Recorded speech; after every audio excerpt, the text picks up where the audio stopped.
Alberta's breaking point. The fight for independence faces growing opposition. Alberta is standing at a crossroads. This summer promises to be a pivotal season as the province's push for independence gathers unprecedented momentum. Town halls, rallies, and community forums are scheduled across key cities: Calgary, Edmonton, Red Deer, Sherwood Park, and Fort McMurray, giving Albertans a platform to voice frustrations and demand a fair deal that reflects their province's contributions and needs.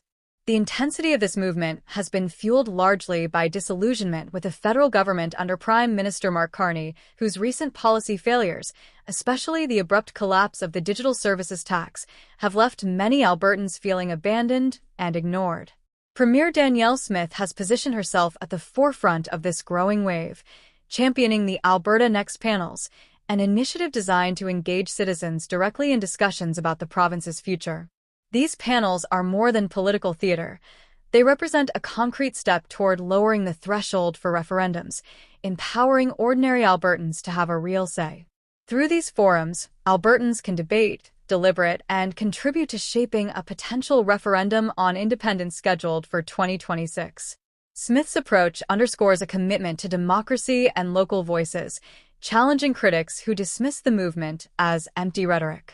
Despite these efforts, the independence movement faces fierce opposition.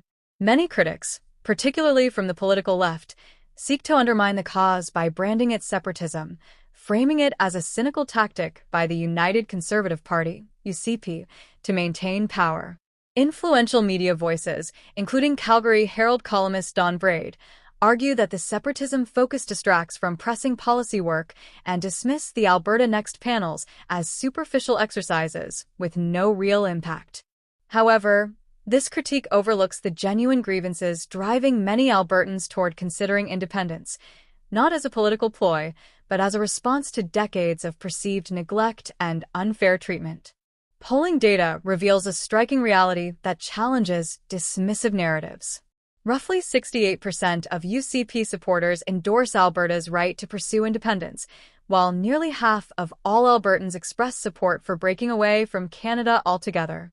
These numbers have surged since Mark Carney assumed leadership, reflecting deepening dissatisfaction with federal policies that many view as hostile to Alberta's energy sector and economic well-being. The digital services tax debacle only intensified these sentiments, reinforcing the perception that Ottawa under Carney is disconnected from Alberta's realities. Opponents of independence often argue that if separatism were genuinely popular, separatist political parties would capture significant electoral support or the UCP would lose its dominant standing. This, however, misunderstands the nature of the movement. Many Albertans don't seek new political parties but desire meaningful change, greater control over their economic future, energy policies, and cultural identity. The UCP's policy responses, including controversial measures like school book restrictions and demands for federal reform, are rooted in these widespread frustrations rather than partisan strategy. Premier Smith has openly stated that the separatist tide could recede if Ottawa addressed key federal concerns, including repealing 9 laws that many in Alberta see as detrimental to investment and energy development. Yet, skepticism runs deep among the public, with many feeling that such concessions would come too late to restore trust or stem the growing momentum toward independence. For these Albertans, past promises have often fallen short, fostering a climate where talk of separation feels like a last resort. Fiscal responsibility remains a cornerstone of Alberta's claim to autonomy. Contrary to accusations of overspending, the province recently reported an $8.2 billion surplus for the 2024 to 2025 fiscal year, a remarkable achievement reflecting prudent financial management. This surplus invites a provocative question. Could Alberta's economy thrive even more if it were free from federal redistribution policies and equalization formulas that many Albertans view as unfair and punitive? The federal equalization system is a central grievance driving independence supporters. Alberta, rich in natural resources and energy potential, has long felt penalized by a system perceived to redistribute wealth at the expense of its own taxpayers. Over the last decade, Federal policies seen as hostile to Alberta's oil and gas sectors have only deepened economic anxiety and fostered distrust of Carney's Liberal government. Many Albertans feel that their province's economic contributions are undervalued and exploited rather than celebrated. Critics sometimes cite recent election results, noting that separatist candidates have won only a small fraction of the vote, to argue that independence is a fringe issue. But this view misses the larger, more complex picture. Albertan support for independence transcends electoral politics.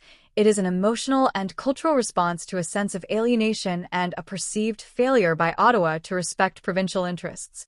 History shows that separatist sentiment in Alberta has waxed and waned over the decades, with notable surges such as in the early 1980s, and these undercurrents continue to influence contemporary political debates.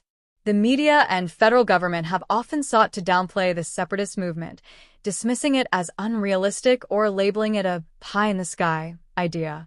Yet with the increasing number of Albertans openly supporting independence, ignoring these voices is no longer a viable option. The movement demands serious attention from all levels of government and the public, as it reflects fundamental tensions within Canada's federation that, if left unaddressed, could lead to lasting political and social fractures. For those Albertans who want to engage, the Alberta Next panel website offers accessible information and opportunities to register for upcoming town halls. These events are crucial for anyone who wishes to participate actively in the province's future, whether by supporting independence or advocating for change within Canada's existing structure.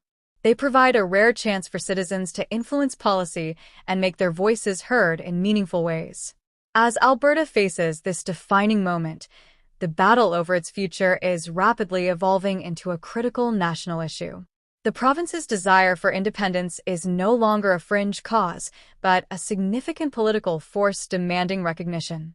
Whether this push ultimately succeeds or not, the underlying frustrations and calls for greater autonomy will continue to shape Alberta's political landscape and, by extension, the broader Canadian Federation. In the months and years ahead, all eyes will be on Alberta.